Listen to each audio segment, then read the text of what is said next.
আল্লাহ রাসূল বলেছেন, যদি কোনো মা, যদি কোনো খালা, যদি কোনো নানি, আল্লাহ রাসূল বলেছেন রমজান মাসে তার রোজা ছুটে গেছে, কাউরি রোজা 3টা ছুটেছে, কাউরির 5টা ছুটেছে, কাউরির 7টা ছুটেছে, কাউরির 4টা রোজা ছুটেছে, আল্লাহ রাসূল বলেছেন মহিলা জয়টা তুমি না পাক হওয়ার হালাতে জয় দিন তোমার রোজা ছুটেছে, এই যে রোজার মাসের পর আরো যে 11 মাস বাঁচলো, আগামী রোজার আসার আগে আগে তোমার জয়টা রোজা ছুটেছে, ওই রোজা কোটাকে তুমি আদা করে নাও, ওই রোজা কোটাকে যত তাড়াতাড়ি করে পারবে তুমি পূর্ণ করে নাও, যত তাড়াতাড়ি করে পারবে। এক লাগাতারে পারো, তোমার 5টা রোজা ছুটেছে, একটা নাতে পারো তো 5টা তুমি করতে পারো, যদি না পারো এই মাসে একটা করো, কিংবা 1 সপ্তাহ পরে একটা করো, আবার আর 1 সপ্তাহে আর একটা করো, কিংবা এই মাসে একটা করো, আর 1 মাসে তুমি আর একটা করো। এই করে করে নবী বলেছেন মহিলা রে তোমার জয়টা রোজা ছুটেছে, ওই রোজা কোটা আগামী বছরের রোজা আসার আগে আগে তোমাকে রোজা কোটা পূর্ণ করে নিতে হবে। এই মুসলমান, তবে আমি বলছিলাম আল্লাহ তাবারক ওয়া তাআলা 4 প্রকারে মানুষ তৈরি করেছেন রে মুসলমান। আল্লাহর একজন নবী, আল্লাহর একজন হাবিব, আল্লাহর একজন দোস্ত ইব্রাহিম আলাইহিস সালাম 80-85 বছর বয়স হয়ে গেল, চুল পেকে গেছে, চোখ ঝাপসা হয়ে গেছে, চামড়া জড়ো হয়ে গেছে, 80-85 বছর বয়স হয়েছে, এখন পর্যন্ত একটা সন্তান হয়নি, একটা সন্তান হয়নি। আহারে বয়স হয়ে গেছে। একদিন ইব্রাহিম নবী আল্লাহর দরবারে দুহাত তুলে আল্লাহকে বলছেন রব্বে হাবলি মিনাস সালিহিন। আল্লাহ আমার মাথার চুল পেকে গেল, আল্লাহ আমার দাড়ি পেকে গেল, আল্লাহ আমার বয়স শেষ হয়ে গেল, আমি মরে গেলে আমার ওয়ারিস কে হবে? রব্বুল আলামিন এখন পর্যন্ত জন্ম নিল না। আমার জমির মালিক কে হবে? আমার বাড়ির মালিক কে হবে? আমার ঘরের মালিক কে হবে? আল্লাহ আমি মরে যেতে গেলে আমার ওয়ারিস কে হবে? এখন পর্যন্ত হয়নি। আল্লাহ তোমার কাছে কোনো জিনিসের কমি নাই। আল্লাহ আমি তোমার বন্ধু, তোমার দোস্ত ইব্রাহিম খলিলুল্লাহ তোমার দরবারে হাত তুলে দোয়া করছি, রব্বি হাবলি মিনাস সালিহিন। আল্লাহ তুমি একটা নেককার সন্তান তুমি আমাকে দান করো। দোয়া করছেন আল্লাহর কাছে। এই জন্য কোনো বি জিনিস চাইবেন তো কার কাছে চাইতে হবে? জোরে বলেন। সূরা ফাতিহাতে পড়ছি আলহামদুলিল্লাহি রাব্বিল আলামিন আর রহমানির রহিম মালিকি ইয়াউমিদ্দিন। তারপরে কি পড়ছি বলেন? ইয়াকা না'বুদু, তারপরে ওয়া ইয়াকা নাস্তাঈন। যতবার নামাজ পড়ছেন, জয় রাকাত নামাজ পড়ছেন, অত রাকাত আপনি তেলাওয়াত করছেন, যত রাকাত আপনি নামাজ পড়ছেন অতবার আপনি দোয়াটা পড়ছেন, আপনি অতবার সূরাটা পড়ছেন। ইয়াকা না'বুদু ওয়া ইয়াকা নাস্তাঈন। আল্লাহ তোমার ইবাদত করি এবং আল্লাহ মুসিবতে তোমার কাছ থেকে আমি সাহায্য চাই। কিন্তু না, কিছু ভাইয়েরা আমার এমন আছে যে বাচ্চা যদি না হইতে গেলে কোন বাবার কাছে যে যাইবে তা আল্লাহ জানছে।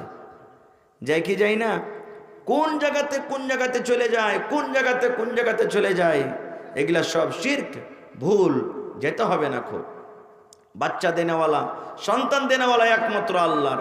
কত মা খালা এমন আছে একটাও সন্তান হয়নি, রাইতে দিনে দুপুর বেলাতে সন্ধ্যাবেলাতে এরকম ভাবে আঁচল পেতে পেতে দোয়া করবে, এ আল্লাহ, আল্লাহ তুমি দেখতে পাও না আমার যে একটা সন্তান হয়নি? আল্লাহ জি, আল্লাহ তুমি ঠোঁট মোটা হইতে গেলে চলবে, লাক মোচা হইতে গেলে চলবে, কান কাটা হইতে গেলে চলবে, কালো হইতে গেলে চলবে, ল্যাংড়া হইতে গেলে চলবে, কিন্তু আল্লাহ তুমি আমাকে একটা সন্তান দাও।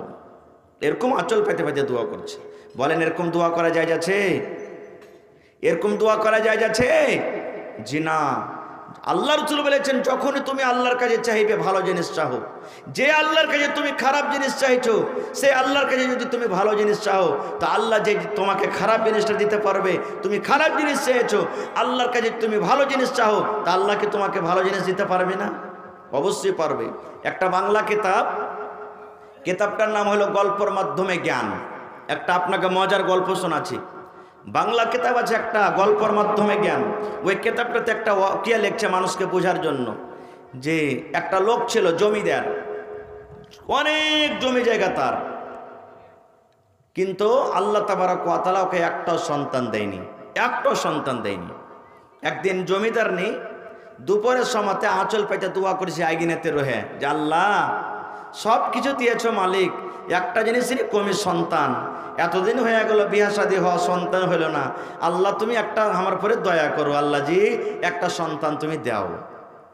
আর ওই সমাতি ওই টাইমে একটা চিল একটা এন্দুরকে ধরে নিয়ে মুখে করে নিয়ে পালাচ্ছিল। আর কোন হিসাবে ওই চিলের মুখ থেকে এন্দুরটা ছুঁইটে বাস ওর আঁচলে পড়ে গেছে। যেমনই আঁচলে পড়ে গেছে তেমন এরকম ভাবে আঁচলটাকে বুকে জড়িয়ে ধরে বলছে, আরে আল্লাহ আমার পরে কত বড় দয়া করেছে রে, দোয়া করতে করতে আল্লাহ আমাকে ছেলে দিয়ে দিলে একটা, সুবহানাল্লাহ। এবার দেখছে তো ওইটা এন্দুর, তো ও তো ব্যাটা না মনে করে চেয়েছে আল্লাহর কাছে। এবার তখন ওকে ভালো করে দুধ ভাত এইটা ওটা খাইয়ে ব্যাটা করে নিলে, সালা এন্দুর যায় খায়া একবারে হাইনটা হয়ে গেল কিছুদিনের মধ্যে। আর বিহা দিতে হবে, তো জমিদার আর জমিদার নিয়ে রাতের বেলাতে গল্প করছে যে আজি আমাদের যেমন এলাকার মধ্যে আমরা রাজা মানুষ, জমিদার, আমাদের কোনো কমি নাই, এই মতো আমাদের ব্যাটার যে বিহা দিব, মানে এন্দুরটা ওর ব্যাটা, তো বলছে ব্যাটার বিহা দিব তো সব থেকে পৃথিবীতে যে তাকাতো আর ওর সাথে ওর বেটের সাথে বিয়ে দিব। বলছে ঠিক আছে। যখন বেটাটা বড় হয়েছে, জমিদার ছাতা নিয়ে লাঠি এখানটা নিয়ে এবার বহু খুঁজতে বের হয়েছে, হাঁটতে হাঁটতে হাঁটতে হাঁটতে হাঁটতে বলছে যে এই পৃথিবীতে আগুন থেকে বেশি শক্তিশালী আর কেউ নেই, কারণ ওর সামনে যে ওকে জ্বলিয়ে পুড়িয়ে শেষ করে দিবে। তো আগুন কি যে বলি গল্প বুঝাবার জন্য এবার আগুনের কাছে চলে গেছে। আগুন ভাই, বলছে কি হয়েছে রে ভাই? বলছে আমি খুঁজতে খুঁজতে দেখলাম যে পৃথিবীতে তোমার থেকে শক্তিশালী আর কেউ নাই, তো আমার একটা বেটা হয়েছে, আমার বেটার সাথে তোমার বেটির বিয়ে দিবে। এবার আগুন বলছে, এরে জমিদার ভাই, তোমার কথাটা সত্য, আমি একটা শক্তিশালী আগুন, আমার ভিতরে যে আছে জ্বলিয়া পুড়িয়ে আমি শেষ করে দিই রে। আগুন বলছে ভাই রে, আমার থেকে একটা শক্তিশালী আছে পানি, আমি যতই বড় হয়ে আমি জ্বলি, আমার উপরে যখন পানি ছেড়ে দেওয়া হয় তখন আমার সব তাপ শক্তি কিন্তু হারিয়ে যায়। আগুন লাগলে পানি দেন আমরা নিভাই নাকি দেনি ভাই? পানি দিয়ে। তা আগুন বলছে, আরে জমিদার ভাই, তুমি তো আমাকে শক্তিশালী মনে করেছো, কিন্তু আমার থেকে একটা তাকাতওয়ার আছে, সেটা হলো কে বলে? পানি। এলে তুমি ওর কাছে চলে যাও। এবার হাঁটতে হাঁটতে পানির কাছে চলে গেলেন। পানিকে যা বলছে, পানি রে, আমার বেটার সাথে তোমার বেটির বিয়ে দিব। আগুনের কাছে গেছিলাম, আগুন থেকে তুমি শক্তিশালী বেশি আছো, এই জন্য ভাই তুমি রাজি হয়ে যাও, তোমার বেটিটা আমাকে দিয়ে দাও, আমি বউ করে নিয়ে যাব।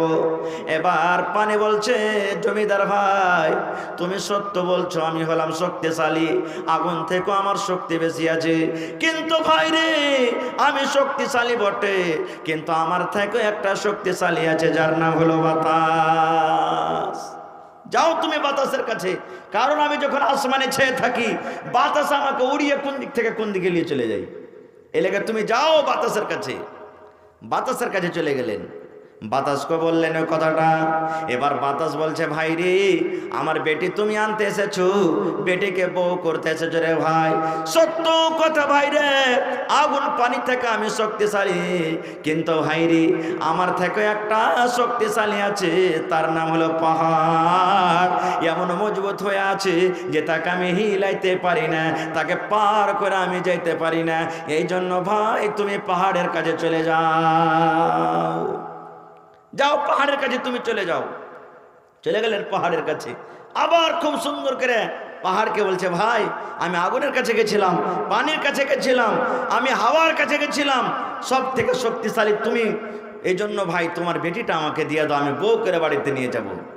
এবার পাহাড় বলতে লাগলো, ভাইরি আমি শক্তিশালী বটে, জমিন যখন হিলাডলা করছিল, আল্লাহ তাবারক ওয়া তাআলা যখন জমিকে তৈরি করলেন, পানির ওপরে যখন জমি তৈরি হলো, জমিন হিলাডলা করতে লাগলো, আল্লাহ তাবারক ওয়া তাআলা আমাকে তৈরি করলেন, আমি যেদিন থেকে তৈরি করে জমির ওপরে আমাকে বসিয়ে দিলেন, আর জমিন হিলাডলা করে না, শক্তিশালী জমিন বসে আছে। ভাই সত্য কথা, আমি মজবুত মানুষ, কিন্তু আমার থেকে একটা শক্তিশালী আরো আছে। বলছে কে রে ভাই? পাহাড় বলছে, ভাই রে আমার থেকে একটা শক্তিশালী আছে, তাকাতর আছে, যার নাম হলো ইন্দুর। দেখো আমার ভিতরে কত খাল করে রেখেছে, আমার থেকে শক্তিশালী আছে ইন্দুর। বলছে দেখছো তো ঠিকই, ইন্দুরের খুব খাল হয়ে আছে ভিতরে ভিতরে। এবার তখন ইন্দুরকে যা বলছে, ভাই এরকম আমি অমুকুমের কাছে গেছিলাম, সব থেকে তুমি শক্তিশালী বের হইলে, এই লেগে তোমার বেটিটার বিয়ে আমার বেটার সাথে দিয়ে দাও। এবার কিন্তু বিয়ে হয়ে গেল। এবার বলেন তো কার বিয়ে কার সাথে হলো? জি, ইন্দুরকে সেন্দুর শোভে? হ্যাঁ, হায় রে আল্লাহ। এই জন্য ভাই আল্লাহ তাবারক ওয়া তাআলা রাসূল বলছেন, তুমি আল্লাহর কাছে যখনই চাইবে ভালো জিনিস তুমি চাহো। ইব্রাহিম নবী আসে 85 বছর বয়স, একটাও সন্তান হয়নি, জীবনে কোনোদিন আল্লাহ ছাড়া অন্য কাউকে ডাকেনি। হাত তুলে আল্লাহকে বলছেন, রব্বে হাবলি মিনাস সলিহিন, আল্লাহ তুমি আমাকে একটা নেক সন্তান দাও, আল্লাহ তুমি আমাকে একটা সলেহ সন্তান দাও। যেমন দোয়া করলেন, আল্লাহ তাবারক ওয়া তাআলা তার দোয়া কবুল করলেন। এবার আল্লাহ তাবারক ওয়া তাআলা ইব্রাহিমকে ডাক দিয়ে বলছেন, ফাবাশশারনাহু বিগুলামিন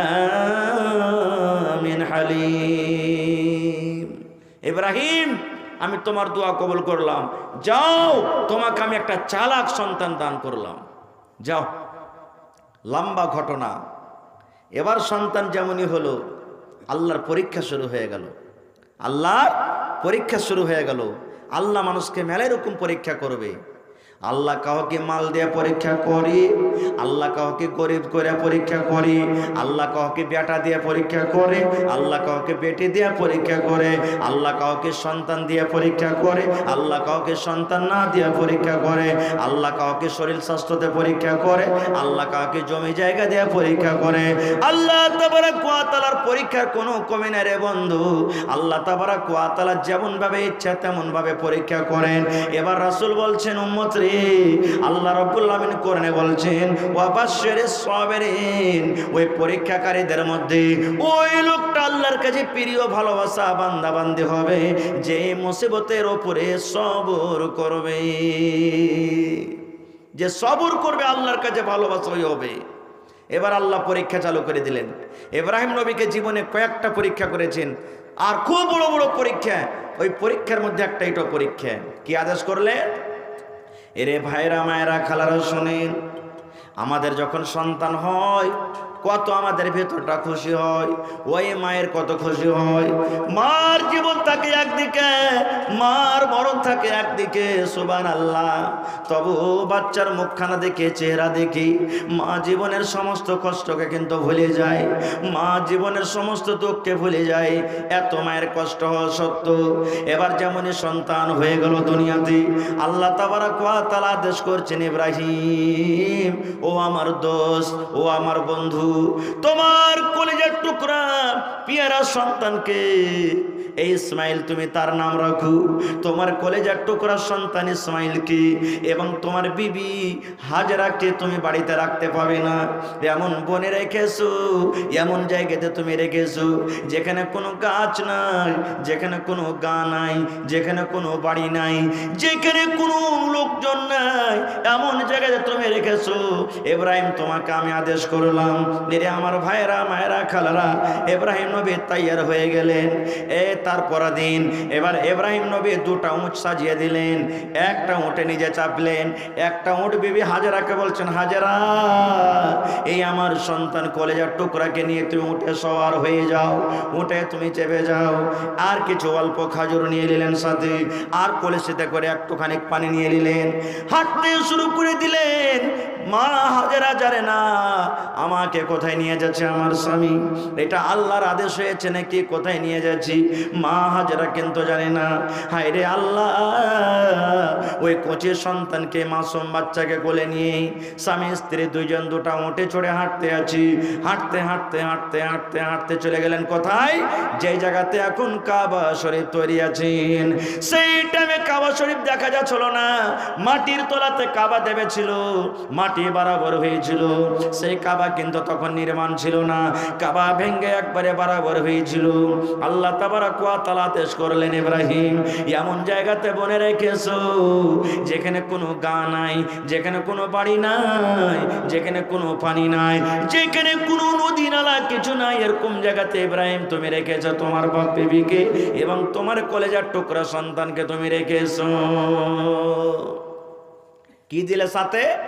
অল্প কিছু খাজুর আর একমাত্র কলসি পানি রাখলেন।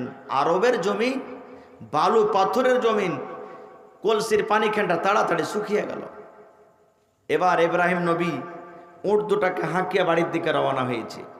আল্লাহ আদেশ করে দিয়েছেন, ইব্রাহিম খবরদার পিছন দিকে তুমি ঘুরাও দেখতে পাবে না ওরাকে রেখে, না হলে তোমাকে হয়তো ময়া লেগে যাবে। পিছন দিকে ঘুরাও দেখতে পাবে না, ওরাকে রাইখে আগা দিকে মুখ করে তুমি চলে আসবে। ওরে সুবহানাল্লাহ, মা হাজেরা মনে করছেন যে আমার স্বামী আমাদেরকে রেখে মনে হয় উট টুট চড়াইতে গেলেন নাকি। এবার দেখছে হাঁটতে হাঁটতে হাঁটতে খানিক দূর যখন চলে গেছেন, পিছন থেকে দৌড়াইতে দৌড়াইতে যা বলছেন, ও আল্লাহর দোস্ত ইব্রাহিম, আপনি কোথায় যাচ্ছেন আমাদেরকে ছেড়ে? আল্লাহর কি এটাই আদেশ? এটাই কি আল্লাহর হুকুম যে আপনি আমাদেরকে ছেড়ে চলে যাবেন? আল্লাহ তো পিছন দিকে দেখতে মানা করেছে। এবার ইব্রাহিম নবী এই দেখেন আমার দিকে, এরকম ভাবে মাথাটা হেলিয়ে দিলেন, মাথাটা হেলিয়ে দিলেন যে হ্যাঁ আল্লাহর আদেশ হয়েছে যে এই জায়গাতে তোমাদেরকে জীবনটা কাটতে হবে। রে মায়েরা খালারা শুনেন, যেমন কথাটা বলা মা হাজেরা তখন আল্লাহকে বলছে, রব্বুল আলামিন যদি তোমার এটা অর্ডার হয়ে থাকে, তোমার যদি এটা আদেশ হয়ে থাকে যে আমাদের মা বেটাকে এই জায়গাতে থাকতে হবে, জীবনটা করতে হবে, আল্লাহ যদি তোমার অর্ডার হয়ে থাকে আল্লাহ, তাহলে তুমি জীবনে কোনোদিন আমাদেরকে হালাক বরবাদ করবে না। আল্লাহ আমাদের মত হায়াতের মালিক তুমি। আল্লাহ এখানে গা না থাকুক, এখানে বাড়ি না থাকুক, এখানে পানি না থাকুক, এখানে কোনো কিছু না থাকতে গেল আল্লাহ তুমি আছো। রব্বুল আলামিন আমাদেরকে তুমি কোনোদিন চাহে বরবাদ হালাক করবে না। নারে তাকবীর। হয়নি, হবে না, হতে পারে না আমার নবীর সাথে কারো তুলনা।